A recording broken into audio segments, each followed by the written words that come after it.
රූපලාවන්‍ය ශිල්පිනියක් විදිහට වසර 20ක පළපුරුද්දක් තියෙනවා. මට මේ ඇඩ්වර්ටයිස්මන්ට් එක දැක්කහම තාවන්ට ගොඩක්ම තාක්ෂණය ගැන අපි කොච්චර දේවල් දැනගෙන හිටියත් තාක්ෂණයේ දැනුම මම හිතන්නේ මගේ නම් 0. ඒ නිසා මට හිතුණා මේ පාඨමාලාවට කොච්චර හෙට මට වෙඩින් තියාගෙන මේකට සහභාගී වෙන්න ඕනේ කියලා. මොකද මට කාලය බොහෝම අවම වෙලත් ඒ කැපකිරීමෙන් මට හුඟක් ලොකු දැනුමක් ලැබුණා. ඒකට මම ශාන්ත මාලිට බොහෝම ස්තුතියි කියනවා. ගොඩාක් පිං කියනවා. එතන බොහෝම සරලව මම හිතන්නේ එක දේ 10 පාරක් විතර අපිට පැහැදිලි කරමින් බොහොම ලස්සනට ඒ වගේම හරි උමනාවෙන් කැපවීමෙන් ඒ දේ අපිට කියලා දුන්නා. මම හිතන්නේ ඒක කාන්තාවන්ට ලොකුම සහයෝගයක්. ඉතින් ඇත්තටම මේ නිසා මම හිතන්නේ අද ප්‍රෝග්‍රෑම් එක නම් මට හුඟක් වටිනවා.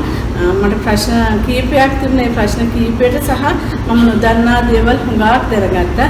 ඉතින් මේ වගේ පාඨමාලාවල් අපි අර හැමදාම ඇත්තටම රූපලාවන්‍ය ශාස්ත්‍රයෙන් අපි හොයන්නේ රූපලාවන්‍ය ක්ලාසස්. ඒ වගේම නීති වෘත්තියක ඉන්නව නම් ගුරුවරයෙක් වෙනවා. ඒගොල්ලෝ හොයන්නේ ඒගොල්ලන්ට අදාළ ඒවා. නමුත් මේ වගේ තමන් වෙනම පැත්තකට පීන ගන්න බලාපොරොත්තු වෙන මම හිතන්නේ හෙට දවසේ හැම වෘත්තිකයකටම මේ ප්‍රෝග්‍රෑම් එක ගොඩක් ප්‍රයෝජනවත් වෙයි. මම ආරාධනා කරනවා මම කියා හිටිනවා හැමෝටම ඔබ හමු වෙන්න ඔබගේ පාඨමාලාව අතපත ගාලා ඉගෙන ගන්න. ඔබට හුඟක් දැනුමක් ලැබෙනවා තාක්ෂණීය පැත්තෙන්. අපිට අපේ දේවල් කරගන්න හුඟක් උමනා වෙයි. ඉතින් මම බොහොම ස්තුතියි කියනවා ශාන්ත මල්ලි. ඇත්තටම